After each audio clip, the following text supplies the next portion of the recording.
नमस्कार, जय हिंद साथियों। एक बार फिर से स्वागत है आपका मेरे यूट्यूब चैनल स्टडी विद सागर में। आशा करता हूँ आप सभी लोग अच्छे होंगे और आपकी तैयारी अच्छी चल रही होगी। देखिए, उत्तराखंड कनिष्ठ सहायक की जो परीक्षा है वह आपकी 19 जनवरी को निर्धारित है। 19 जनवरी को आपका कनिष्ठ सहायक का पेपर होने वाला है। देखिए, इसके प्रैक्टिस सेट को हम लोग यहाँ पे सॉल्व करेंगे। प्रैक्टिस सेट आपका फर्स्ट रहने वाला है। अगर आपको ये प्रैक्टिस सेट अच्छे लगेंगे तो प्लीज़ कमेंट बॉक्स में मेंशन जरूर कीजिएगा, ताकि मैं इस तरह के प्रैक्टिस सेट आपको और प्रोवाइड करवा दूं। ठीक है, तो इंपॉर्टेंट क्लास रहने वाली है उन सभी बच्चों के लिए जिनका उत्तराखंड कनिष्ठ सहायक का पेपर है 19 जनवरी को। आपके लिए बहुत इंपॉर्टेंट और बेनिफिशियल साबित हो सकता है लास्ट टाइम पे। ठीक है, तो ये वीडियो आपके लिए बहुत इंपॉर्टेंट है। वीडियो को आप एंड तक जरूर देखिएगा। इसमें कई क्वेश्चंस जो हैं आपको परीक्षाओं में देखने को मिल सकते हैं, क्योंकि सारे क्वेश्चन जो है आपके बहुत इंपॉर्टेंट है। ठीक है, तो चलिए आज की जो एक क्लास है, आज का जो प्रैक्टिस सेट नंबर 1 है, इसको हम लोग स्टार्ट कर लेते हैं बिना देरी करे। पहला क्वेश्चन है, उत्तराखंड सौर ऊर्जा नीति को कब मंजूरी दी गई? तो हाल ही में देखिए, उत्तराखंड सरकार द्वारा नई सौर ऊर्जा नीति को मंजूरी दी गई। तो कब दी गई? ये दी गई आपकी 13 मार्च 2023 को। ऑप्शन नंबर सी इसका सही जवाब हो जाएगा। 13 मार्च 2023 को सौर ऊर्जा नीति को मंजूरी दी गई है उत्तराखंड सरकार द्वारा। ठीक है, इंपॉर्टेंट क्वेश्चन है। अगला क्वेश्चन है, उत्तराखंड में बुग्याल संरक्षण दिवस कब मनाया जाता है? तो बुग्याल आपको पता होगा, बुग्याल आपके जो हाई एल्टीट्यूड पे जो आपके मैदान होते हैं, ठीक है, घास के जो मैदान होते हैं उनको बुग्याल बोला जाता है। ठीक है, जैसे दायरा बुग्याल हो गया, बेदनी बुग्याल हो गया। ठीक है, तो उत्तराखंड में बुग्याल संरक्षण दिवस मनाए जाने का फैसला लिया गया हाल ही में। कब मनाया जाएगा? तो 2 सितंबर, यानी कि प्रत्येक वर्ष आपका 2 सितंबर को अब क्या है, बुग्याल संरक्षण दिवस मनाया जाएगा। ये सरकार ने फैसला लिया, तो 2 सितंबर इसका सही जवाब हो जाएगा। इसी साल से शुरू हुआ है, यानी कि 2024 से ही ये स्टार्ट हुआ है बुग्याल संरक्षण दिवस। अब यह प्रत्येक वर्ष मनाया जाएगा 2 सितंबर को। ठीक है, आगे बढ़ते हैं। अगला क्वेश्चन है आपका, राजभाषा गौरव पुरस्कार 2024 किसे दिया गया? तो हाल ही में देखिए, राजभाषा गौरव पुरस्कार 2024 से किसे सम्मानित किया गया है? डॉक्टर गिरीश चंद्र जोशी को। ठीक है, तो डॉक्टर गिरीश चंद्र जोशी को राजभाषा गौरव पुरस्कार 2024 से सम्मानित किया गया। तो ऑप्शन नंबर ए इसका सही जवाब हो जाएगा, गिरीश चंद्र जोशी। इंपॉर्टेंट क्वेश्चन है, जरूर याद रखिएगा। अगला जो मोस्ट इंपॉर्टेंट क्वेश्चन है, state institute for empowering and transforming Uttarakhand, इसको सेतु भी बोला जाता है शॉर्ट फॉर्म में। जैसे केंद्र में आपका नीति आयोग होता है, ठीक है, ऐसे ही आपका उत्तराखंड में क्या है, सेतु है, सेतु। ठीक है, तो सेतु के उपाध्यक्ष कौन है? अगर हम बात करें अध्यक्ष तो देखिए, जो भी स्टेट का आपका जो भी आपका सीएम होगा, तो जैसे हमारे वर्तमान में कौन सीएम है, श्री पुष्कर सिंह धामी जी हैं आपके, वो सेतु के अध्यक्ष हो गए। यहां आपसे पूछा उपाध्यक्ष कौन है, तो उपाध्यक्ष वर्तमान में सेतु के उपाध्यक्ष कौन है? तो ये है आपके डॉक्टर राजशेखर जोशी। ठीक है, राजशेखर जोशी वर्तमान में सेतु के क्या है, उपाध्यक्ष हैं। ये आप याद रखिएगा, इंपॉर्टेंट क्वेश्चन है। इस सेतु की फुल फॉर्म भी आपने याद रखनी है। सेतु की full form state institute, S से आपका स्टेट इंस्टीट्यूट, ई से एम्पावरिंग एंड टी से ट्रांसफॉर्मिंग उत्तराखंड। ठीक है, तो ये फुल फॉर्म आपने याद रखनी है। फुल फॉर्म भी कई बार पूछ देता है। आगे बढ़ते हैं, अगला क्वेश्चन देख लेते हैं। अगला क्वेश्चन है आपका, वर्तमान में उत्तराखंड के उच्च न्यायालय के मुख्य न्यायाधीश कौन है? तो हाल ही में उत्तराखंड के नए जो उच्च न्यायालय के जो मुख्य न्यायाधीश हैं, ठीक है, यानी कि चीफ जस्टिस जो है, किसको बनाया गया है? तो ये बनाया है गुहानाथन नरेंद्र को। ऑप्शन नंबर सी इसका सही जवाब हो जाएगा। गुहानाथन नरेंद्र को हाल ही में उत्तराखंड हाई कोर्ट का क्या बनाया गया है, चीफ जस्टिस, यानी कि मुख्य न्यायाधीश बनाया गया है। उत्तराखंड का हाई कोर्ट आपका कहाँ है? तो नैनीताल में है, ये आपको पता होना चाहिए। नैनीताल में है आपका उत्तराखंड का उच्च न्यायालय। ठीक है, तो मुख्य न्यायाधीश कौन है? गुहानाथ नरेंद्र। ऑप्शन नंबर सी इसका सही जवाब हो जाएगा। इंपॉर्टेंट क्वेश्चन है परीक्षा की दृष्टि से। आगे बढ़ते हैं, अगला क्वेश्चन, उत्तराखंड राज्य के स्थानीय उत्पादों के प्रोसेसिंग एवं पैकेजिंग हेतु किस ब्रांड का प्रयोग किया जाएगा?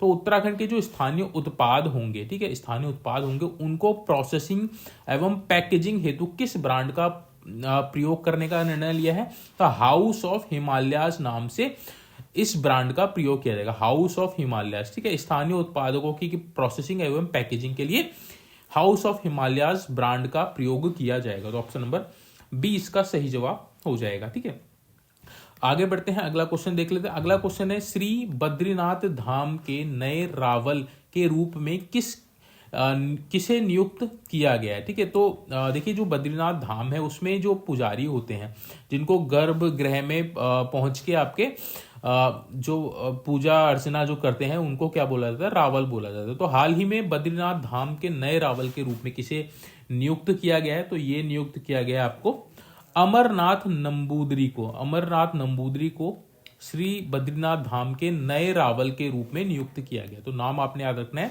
अमरनाथ नंबूदरी होंगे बद्रीनाथ धाम के नए रावल। ठीक है, ऑप्शन नंबर डी इसका सही जवाब हो जाएगा। अगला क्वेश्चन है आपका, उत्तराखंड में किस क्षेत्र का सकल घरेलू उत्पाद में सबसे अधिक योगदान है, यानी कि किस क्षेत्र का, प्राथमिक क्षेत्र, द्वितीयक क्षेत्र, तृतीयक क्षेत्र, पर्यटन क्षेत्र, तो किस क्षेत्र का सकल घरेलू उत्पाद में यानी कि जीडीपी, ग्रॉस डोमेस्टिक प्रोडक्ट में सर्वाधिक योगदान है, तो किस क्षेत्र का है, द्वितीयक क्षेत्र का है। द्वितीयक क्षेत्र में क्या क्या आते हैं, विनिर्माण आते हैं आपके, ठीक है, विनिर्माण आते हैं आपके, निर्माण आते हैं आपके, इसमें सेवाएं आती हैं आपकी, जो आपका अन्य तरह की जो आपके कॉमर्शियल चीज होती है वो आपकी किस में आती है, द्वितीयक श्रेणी में आती है। तो द्वितीयक श्रेणी का योगदान सबसे ज्यादा है उत्तराखंड की जीडीपी में। ठीक है, तो ये इंपॉर्टेंट क्वेश्चन है, याद रखिएगा, ऑप्शन नंबर 20 का सही जवाब हो जाएगा।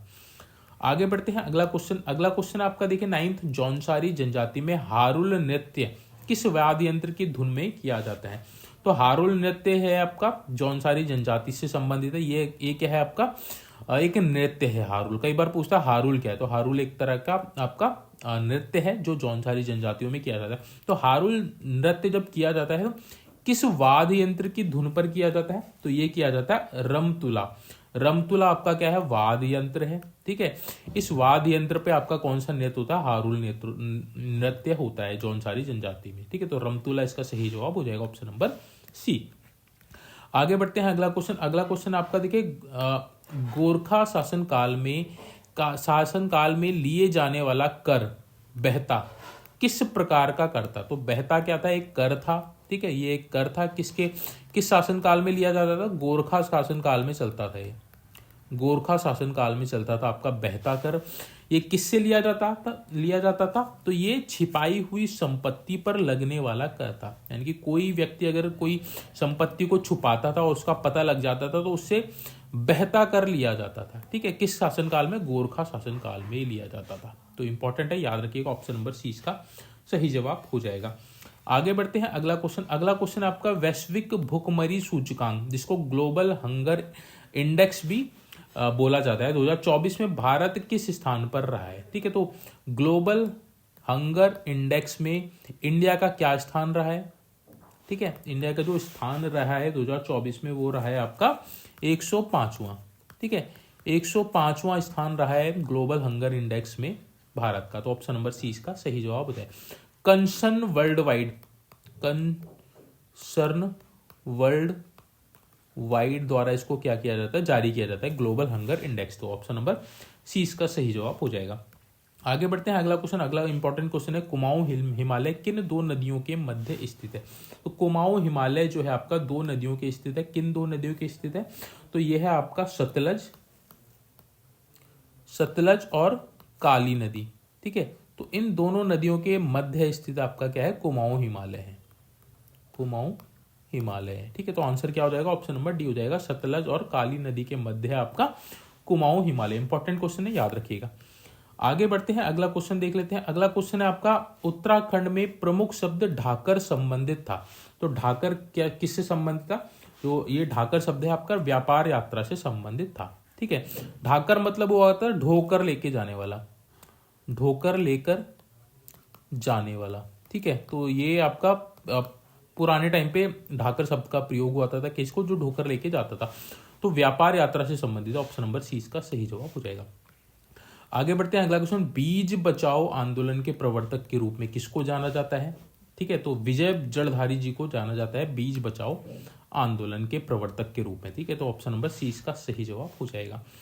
आगे बढ़ते हैं, अगला क्वेश्चन आपका, उत्तराखंड के शिक्षकों को दिए जाने वाले शैलेश मटियानी राज्य पुरस्कार की शुरुआत कब हुई थी। तो ये जो शैलेश मटियानी पुरस्कार है, किसको दिया जाता है, शिक्षकों को दिया जाता है, उत्तराखंड के शिक्षकों को।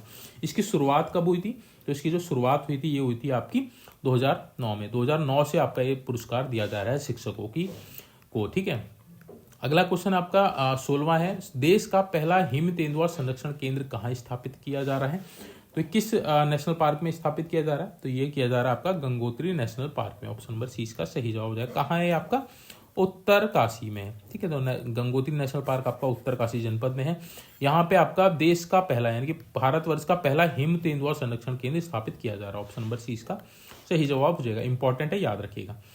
आगे बढ़ते हैं। अगला क्वेश्चन है 17, उत्तराखंड में राष्ट्रीय शीत जलीय मत्स्य पालन शोध केंद्र कहाँ स्थित है? तो ये कहाँ पे स्थित है? ये आपका भीमताल में, जो आपका नैनीताल के अंदर आता है। ठीक है, तो नैनीताल जनपद के अंदर आता है आपका भीमताल। वहां पे उत्तराखंड का राष्ट्रीय शीत जलीय मत्स्य पालन शोध केंद्र है। ठीक है, तो ऑप्शन नंबर 20 का सही जवाब हो जाएगा। आगे बढ़ते हैं। अगला क्वेश्चन, हाल ही में उत्तराखंड सरकार द्वारा तीलू रौतेली पुरस्कार की धनराशि कितनी निर्धारित की गई है? तो इसको देखिए बढ़ाकर अब कितना कर दिया गया? 51,000 कर दिया गया। ऑप्शन नंबर सी इसका सही जवाब हो जाएगा। अब तीलू रौतेली पुरस्कार में कितनी धनराशि दी जाएगी? 51,000 रुपये धनराशि दी जाएगी, जो जिसको ये पुरस्कार मिलेगा। ठीक है, तो महिलाओं को दिया जाता है। आगे बढ़ते हैं। अगला क्वेश्चन, उत्तराखंड समान नागरिक संहिता यूसीसी संबंधी ड्राफ्ट कमेटी के अध्यक्ष कौन थे? तो जो उत्तराखंड देखिए भारत का पहला राज्य बनने वाला है जो यूसीसी कानून को लागू करेगा। ठीक है, तो ये आपका इसका जो ड्राफ्ट जो तैयार किया गया था, उस ड्राफ्ट कमेटी के अध्यक्ष कौन थे? तो शत्रुघ्न सिन्हा थे। ऑप्शन नंबर सी इसका सही जवाब हो जाएगा। इंपॉर्टेंट है, याद रखिएगा। ठीक है, इंपॉर्टेंट क्वेश्चन है। आगे बढ़ते हैं। अगला क्वेश्चन 2024 में के 96वें ऑस्करवां पुरस्कार में किस फिल्म ने सर्वश्रेष्ठ पिक्चर फिल्म का पुरस्कार जीता है? तो 96वां ऑस्कर पुरस्कार किसने जीता है? किस फिल्म ने जीता? ओपनहाइमर ने जीता है। ओपनहाइमर ने जीता है। ठीक है, तो ऑप्शन नंबर ए इसका सही जवाब हो जाएगा। ओपनहाइमर को सर्वश्रेष्ठ फिल्म का अवार्ड मिला है 96वें ऑस्कर पुरस्कार से। ठीक है, ऑप्शन नंबर ए इसका सही जवाब हो जाएगा। आगे बढ़ते हैं। अगला क्वेश्चन गढ़वाल भाषा और उसका साहित्य पुस्तक किसने लिखी है? तो गढ़वाल भाषा और उसका साहित्य पुस्तक जो है किसके द्वारा लिखित है? तो ये हरिदत्त भट्ट के द्वारा लिखित है। हरिदत्त भट्ट। ठीक है, ऑप्शन नंबर 20 का सही जवाब हो जाएगा। गढ़वाल भाषा और उसका साहित्य पुस्तक किसकी है? हरिदत्त भट्ट जी की है। ऑप्शन नंबर 20 का सही जवाब हो जाएगा। आगे बढ़ते हैं। अगला क्वेश्चन, भारत के नए मुख्य न्यायाधीश के रूप में किसे नियुक्त किया गया है? तो हाल ही में भारत के है। ठीक है, तो भारत के नए मुख्य न्यायाधीश, ठीक है, chief justice of India CJI जिसको बोला जाता है, चीफ जस्टिस ऑफ इंडिया को के रूप में किसे नियुक्त किया गया है? तो हाल ही में न्यायमूर्ति Sanjeev Khanna. Option number D का सही जवाब हो जाएगा। भारत का CJI नियुक्त किया गया। CJI आपका क्या है? मुख्य न्यायाधीश है। ठीक है, तो भारत के नए मुख्य न्यायाधीश अब कौन बन गए हैं? न्यायमूर्ति संजीव खन्ना बन गए हैं। तो ऑप्शन नंबर डी इसका सही जवाब हो जाएगा। आगे बढ़ते हैं। अगला क्वेश्चन देख लेते हैं। अगला क्वेश्चन आपका देखिए, उत्तराखंड मुख्यमंत्री वात्सल्य योजना की शुरुआत कब हुई थी? तो वात्सल्य योजना उत्तराखंड में चलाई जा रही है। उत्तराखंड मुख्यमंत्री ने वात्सल्य योजना कब शुरू की थी? तो ये की थी 2 अगस्त 2021 में। ऑप्शन नंबर डी इसका सही जवाब हो जाएगा। 2 अगस्त 2021 से चलाई जा रही है उत्तराखंड मुख्यमंत्री वात्सल्य योजना। देखिए कोविड के बाद देखिए कई बच्चे अनाथ हो गए थे, तो उन अनाथ बच्चों को पालने के लिए सरकार ने महत्वपूर्ण योजना चलाई थी, वात्सल्य योजना, जिसमें इनको आर्थिक रूप से मदद की जाती है। ठीक है, तो ये बहुत अच्छी योजना चलाई है। इसकी जो शुरुआत थी 2 अगस्त 2021 से हुई थी। आगे बढ़ते हैं। अगला क्वेश्चन, उत्तराखंड में सबसे पहले राष्ट्रपति शासन कब लगा था? ठीक है, तो उत्तराखंड में सबसे पहले राष्ट्रपति शासन कब लगा था? ये लगा था 27 मार्च 2016 को। ऑप्शन नंबर डी का सही जवाब हो जाएगा। इंपॉर्टेंट क्वेश्चन है। ठीक है, 27 मार्च आपने याद रखना है 2016 को लगा था। ठीक है, फर्स्ट टाइम आपका राष्ट्रपति शासन। ऑप्शन नंबर डी का सही जवाब हो जाएगा। आगे बढ़ते हैं। अंतिम क्वेश्चन है इस प्रैक्टिस सेट का, संघ की राजभाषा हिंदी और लिपि देवनागरी होगी, संविधान के किस अनुच्छेद में अंकित है? ठीक है, तो संघ यानी कि जो भारत की जो राजभाषा होगी वो हिंदी होगी, जिसकी लिपि क्या होगी? आपकी देवनागरी होगी। ये कहाँ लिखा है संविधान में? किस अनुच्छेद में लिखा है? तो ये लिखा है आपका अनुच्छेद 343 में। ऑप्शन नंबर ए इसका सही जवाब हो जाएगा। इंपॉर्टेंट क्वेश्चन है, याद रखिएगा। ठीक है, तो अनुच्छेद 343 में लिखा है संघ हमारे जो भारत है उसकी जो राजभाषा होगी हिंदी होगी और लिपि उसकी देवनागरी होगी। हिंदी आपकी देवनागरी लिपि में ही लिखी जाती है। ठीक है, तो ये थी आज की देखिए प्रैक्टिस सेट फर्स्ट, जिसमें हम लोगों ने 25 इंपॉर्टेंट क्वेश्चन जो उत्तराखंड से संबंधित हैं, उत्तराखंड जो आपकी कनिष्ठ सहायक की परीक्षाओं के लिए बहुत बेहद इंपॉर्टेंट है, उनको हम लोगों ने यहाँ पे डिस्कस किया है। ठीक है, होप्स आपको क्वेश्चन अच्छे लगे होंगे, नए क्वेश्चन आपको देखने को मिलेंगे। ये आपका प्रैक्टिस सेट 1 था। अभी आपको और भी प्रैक्टिस सेट करवाए जाएंगे, एग्जाम से पहले आपको करवा दिए जाएंगे, ठीक है। अगर आपको प्रैक्टिस सेट अच्छा लगा तो प्लीज़ कमेंट बॉक्स में मेंशन जरूर कीजिएगा, ताकि मेरे को भी मोटिवेशन मिले और मैं आपको नेक्स्ट प्रैक्टिस सेट आपको प्रोवाइड कराऊं, ठीक है। अगर आपको इसको पीडीएफ चाहिए तो आप टेलीग्राम चैनल से इसको डाउनलोड कर सकते हैं, वहाँ मैं इसको अपलोड कर दूंगा, ठीक है। तो बाकी आप सभी को बेस्ट विशेस, आप अपनी तैयारी को कंटिन्यू रखिए, कोशिश कीजिए ज़्यादा से ज़्यादा आप प्रैक्टिस करके जाएं, रिवीजन करके जाएं, ताकि आप जो क्वेश्चन परीक्षा में आएंगे आप उनको अच्छे से सॉल्व कर पाएँ, ठीक है। तो चलिए आज की जो सेशन इसको यहीं पे हम एंड करते हैं। उन बच्चों से रिक्वेस्ट करूंगा जिन्होंने अभी चैनल सब्सक्राइब नहीं किया तो प्लीज़ आप चैनल को सब्सक्राइब कर लीजिएगा, अगर आप उत्तराखंड के किसी भी एग्जाम की तैयारी कर रहे हैं तो। Thank you so much watching this video.